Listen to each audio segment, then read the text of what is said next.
Тері – адам денесінің сыртқы жабыны. Тері ағзадағы әртүрлі қызмет атқарады. Ішкі мүшелерді сыртқы ортаның механикалық әсерінен, яғни соғылудан, жарақаттанудан қорғайды.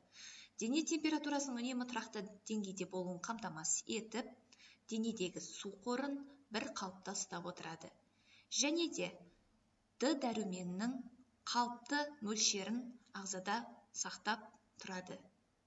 Жалпы тері үш бөлімнен тұрады. Терінің сыртқы қабаты эпидермис, ортаңғы қабаты нағыз тері дерма қабаты және ішкі қабаты тері асты шел, яғни гиподерма қабаты деп аталады. Тері асты шел қабаты, яғни гиподерма, дәнекер ұлпадан тұрады.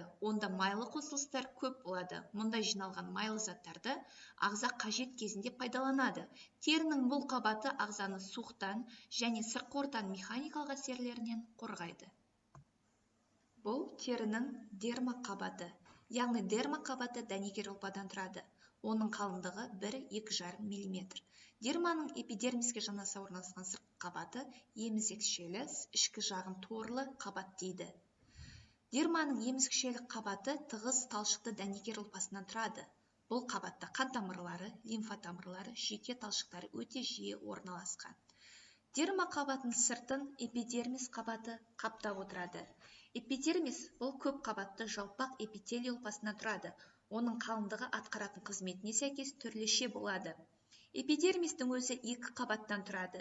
Оның сыртқы қабаты мүйізді қабат деп аталады. Бұл қабаттағы тіршілігін жойған жасушалар қайызғақ түрінде үнемі түлеп түсіп отырады.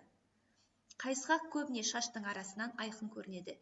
Эпидермистің мүйізді қабаты теріні сыртқы ортаның зиянды әсерлерінен қорғайды. Ауру қоздырушы ағзаларды өткізбейді. Мүйізді қабаттан шаш, түктер, тырнақтар пайда болған. Эпидермистің ішкі қабатын өсуші қабат дейді. Бұл қабатта бір қатар тірі жасушалар орналасқан. Ондағы жасушалардың үнемі бөліну арқылы тері қалпына келіп отырады. Өсуші қабаттағы жасушалардың бөлініп көбеюі